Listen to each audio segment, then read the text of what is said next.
your girl Melissa Renee with bellominded.com. So check it, y'all. With all this talk about, like, you know, discovering myself, all these things I'm learning, and it gets difficult and it gets hard. I wrote a post where I was like, you know, affirmation is you kind of like repeatedly telling your subconscious this mantra until your conscious believes it. And I'm saying this because at times that's what I have to do. At times I have to, like, I get in spaces, I get in places with life and things that get tossed at you. Like, I have to, like, repeatedly tell myself things over and over again. Like, you got this, girl. You got this. You got this. And, you know, I don't care if I want to cry. I will say it over and over again until I feel a release, until I feel a burden is up off me, you know? And sometimes I have to, like, have these little quotes in my head. Like, sometimes to keep yourself going and to keep yourself grounded and true to yourself, you gotta have your own little quotes too.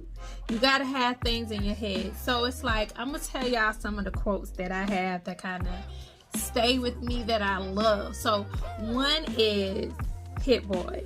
I say this all the time. It's Hit Boy quote is written in a little side notes in certain books, like, oh, yep, and it's just one line, and it's on a song called Composure by Nas, and he's featured on it. He produced the album, and he says this one line that says, focus on the output, not the outcome.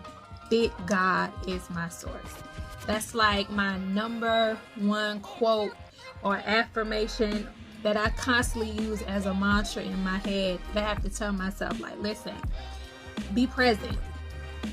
Focus on right now. Be in the moment. Stop worrying about what the future holds, you know, because where you at right now presently is going to determine the outcome of your future. So we don't have to worry about the outcome, okay? The outcome is already handled while we're in the present doing what we're doing. So let's focus on the output.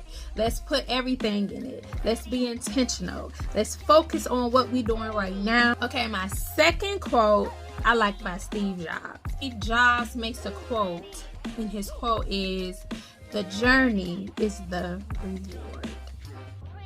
The journey is the reward.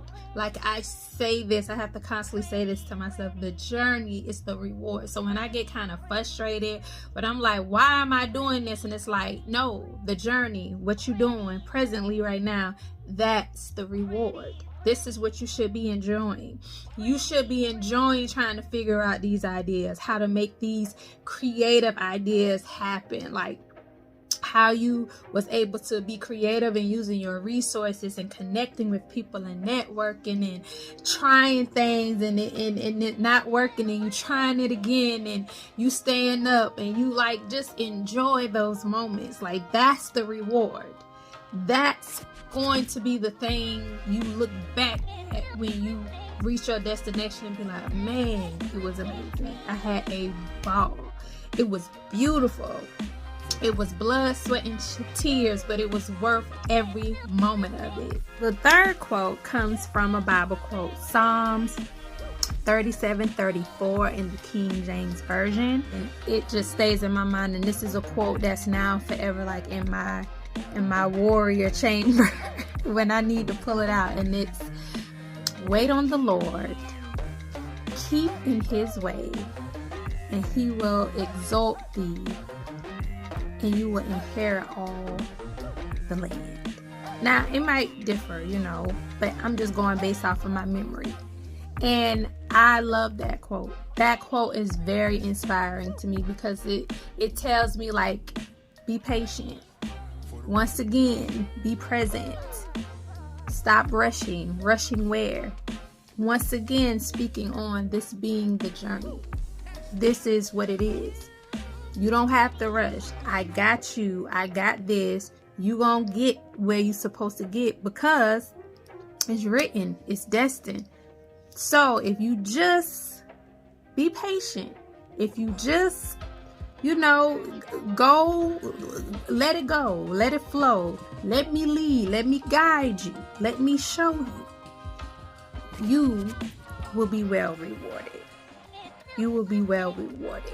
And when I think about reward, I'm not even thinking about like monetary gain, material gain. I'm just thinking about just knowing how to feel internally everlasting happiness and joy. Not feeling disappointed, not feeling bogged down by how this life right here can be, but knowing that it was all worth it. It was all for a purpose, and it wasn't in vain. It meant something.